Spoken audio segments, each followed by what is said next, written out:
تو ثواب نہیں، کیونکہ نماز اس پہ فرض ہی نہیں۔ اسی لیے جو آدمی اسلام قبول کرتا ہے وہ پچھلی نمازیں نہیں پڑھتا، کیوں؟ اس پہ تب فرض ہی نہیں تھی۔ وہ پچھلے روزے نہیں رکھتا کیونکہ اس پہ فرض ہی نہیں تھے۔ تو نماز کب فرض ہوگی؟ لا الہ الا اللہ محمد رسول اللہ پڑھنے کے بعد۔ پتا تھا بھائی؟ اب نماز قبول تب ہوگی جب تو لا الہ الا اللہ محمد رسول اللہ پڑھے گا، ورنہ نماز قبول نہیں۔ حج تب قبول ہوگا جب تو کلمہ پڑھے گا، کیونکہ حج جو ہے یہ بعد میں فرض ہوتا ہے، روزے بعد میں فرض ہوتے ہیں۔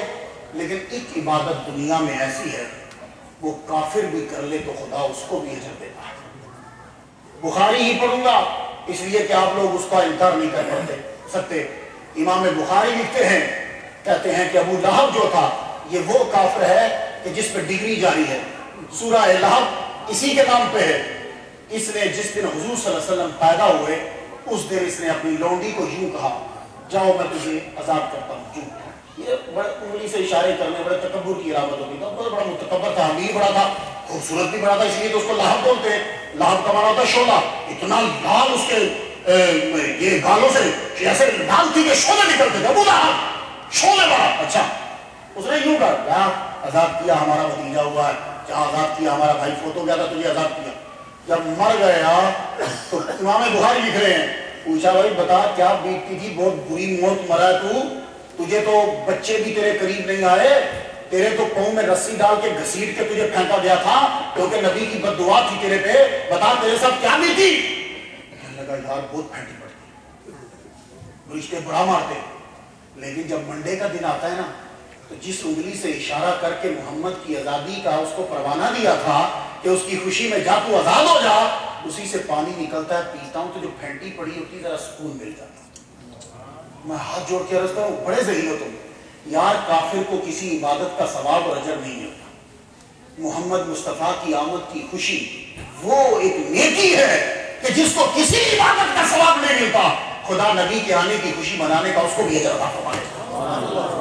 اور پھر ایک اور نکتہ بلا جاؤ، ابو لہب نے محمد سمجھ کے خوشی نہیں منائی، اس نے رسول سمجھ کے خوشی نہیں منائی، اس نے بھتیجا سمجھ کے خوشی میں کہ میرے مرے ہوئے بھائی کا بیٹا پیدا ہوا ہے، جہاں یار آزاد کیا، تو امیر آدمی تھا، جا آزاد کیا۔ تو اگر کوئی نبی کے آنے پر بھتیجا سمجھ کے خوشی منائے اور خدا قبر میں اس کو اجر دیتا ہے، ہم تو محمد کو اپنا آقا سمجھ کے خوشی منا رہے ہیں، ہمیں خدا کیوں نہیں اجر دے گا؟ ہم تو اس کا شکر ادا کر رہے ہیں، مالک تو نے ہمیں محمد مصطفیٰ صلی اللہ علیہ وسلم کی امت میں پیدا کر دی، اس سے بڑھ کر تیرا ہم پر کوئی احسان نہیں ہو سکتا۔ محمد صلی اللہ علیہ وآلہ وسلم کو اللہ تعالیٰ نے پیدا فرمایا، میری سرکار تشریف لائے۔ اور ایک بات یاد رکھنا، مسجد غوث اعظم میں تشریف لانے والوں، دن میں کچھ نہیں ہوتا، دن میں جو ہوتا ہے وہ کچھ ہوتا ہے، دن بذات خود کچھ نہیں ہوتا۔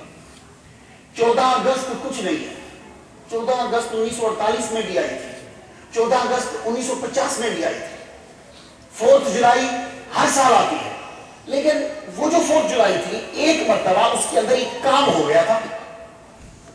1947 14 اگست میں ایک کام ہوا تھا کہ ولیوں کے ماننے والے، 11ویں منانے والے، میلاد منانے والے، ولیوں کی عزت کرنے والوں نے پاکستان بنایا تھا۔ دیکھو بدقسمتی، دیکھو پاکستان بنایا جو 11ویں دیتے تھے، قبضہ ہو گیا جو 11ویں کے منکر۔ کراچی والے تو بہتر سمجھتے ہیں، انہوں نے سب سے زیادہ جانے دی ہیں، انہی کا خون پاکستان کی بنیادوں میں شامل ہے۔ تو بتاؤ کراچی والوں، تمہارے ماں باپ نے اپنی جانیں قربان کی، باپ نے کہا ہندو مجھے مار دے، میرے بیٹے کو چھوڑ دے کیونکہ میں بوڑھا ہوں، میرا بیٹا جوان ہے، یہ پاکستان کی امانت ہے۔ 11ویں منانے والوں نے اپنی گردنیں کٹائیں، نبیوں کی تعظیم کرنے والے اور میلاد منانے والوں نے خون بہایا، پاکستان بن گیا تو قبضہ میلاد کے منکروں کا ہو گیا۔ سوچنا چاہیے کہاں مسٹیک ہے، کہاں غلطی ہے۔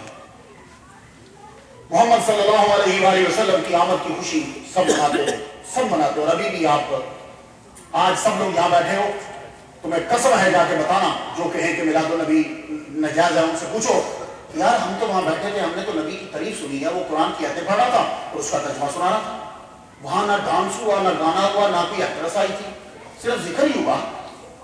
پھر اس سے پوچھنا آپ بتا تو کیا کہتا ہے؟ ایک صاحب نے کہا جی سیرت النبی ہونا چاہیے، میں نے کہا بالکل ٹھیک ہے، میں کم مانتا ہوں سیرت النبی نہیں ہونا چاہیے، لیکن ایک بات بتا، سیرت بعد میں ہوتی ہے، پہلے بچہ پیدا ہوگا پھر سیرت ہوگی کہ پہلے پہلے بچہ پیدا ہوگا پھر اس کی سیرت ہوگی، پہلے میلاد ہوگا پھر سیرت ہوگی۔ محمد صلی اللہ علیہ وآلہ وسلم کا میلاد عرصہ دراز سے چلتا، یہ صرف 1923 اور 22 میں آ کر ناجائز ہوا، اس سے پہلے چلتا تھا، سب لوگ مناتے تھے، اس کے بعد 100 سال اتنا ہی گزرا ہے۔ آپ بھی یوٹیوب پہ آپ جائیے گا، پوری دنیا کے اندر میلاد ہو رہا ہے۔ ایتھیوپیا کے اندر جہاں حضور صلی اللہ علیہ وسلم نے جس کے بادشاہ کا جنازہ پڑھا تھا، وہاں تو بڑے بڑے ہال بک ہوتے ہیں، اور ان کے درود شریف پڑھنے کا جو اندازہ مجھے بھا گیا، سڑکوں کے اوپر بچے، عورتیں، سڑکیں بلاک ہو جاتی ہیں۔ یہ افریقہ کے جتنے علاقے ہیں ان علاقوں میں آپ دیکھیے گا سب جگہ میلاد ہو رہا ہے۔ دبئی کے اندر میلاد ہے، سعودی عرب کے اندر ایون کے لیکن چھپ کے ہوتا ہے، میلاد شریف وہاں بھی ہو رہا ہے، ہر جگہ میلاد ہوتا ہے۔ خدا نے کہا ہے محمد ہم تیرے ذکر کو بلند کریں گے، تو جب خدا ذکر بلند کر رہا ہو تو پھر نیچا کرنے والا کون ہے؟ سماعت کیجیے، گفتگو کو سمیٹتا ہوں میں۔ محمد صلی اللہ علیہ وآلہ وسلم کا نور اللہ تعالیٰ پاک پشتوں میں منتقل کرتا رہا، اور حضور فرماتے ہیں کہ میں جن کے سلب کہتے ہیں باپ کے اندر اگر سٹے کرتے ہو تو بولتے ہیں سلب، ماں میں جب تم رکتے ہو تو کہتے ہیں شکم، باپ کے سلبوں میں تھا یا ماں کے شکم میں آیا، جس کے سلب اور شکم میں آتا تھا ان دونوں کا آپس میں نکاح ہوتا تھا۔ کوئی بھی میرے خاندان میں آدم سے لے کے عبداللہ تک کسی کا بھی ناجائز تعلق نہیں، اور پھر ہر ایک مسلمان تھا، تو جو دوسرا جملہ، ہر ایک مسلمان تھا، 6 یا 7 آدمی ہر دور میں مسلمان رہے ہیں۔ یہ بات یاد رکھیے گا، محمد صلی اللہ علیہ وسلم انہی کے اندر ہوتے ہیں۔ پھر اللہ تعالیٰ نے محمد صلی اللہ علیہ وسلم کے نور کو ابراہیم علیہ السلام میں منتقل کیا، خدا نے ان کو 3 جنریشن کا امام بنا دیا، یہودی، عیسائی، مسلمان، محمد مصطفیٰ صلی اللہ علیہ وسلم کا نور۔ پھر آپ کا بچہ اسماعیل ہوا، خدا نے وہ نور ان کے اندر منتقل کر دیا، یہ نور جو ہے وہ چلتا رہا۔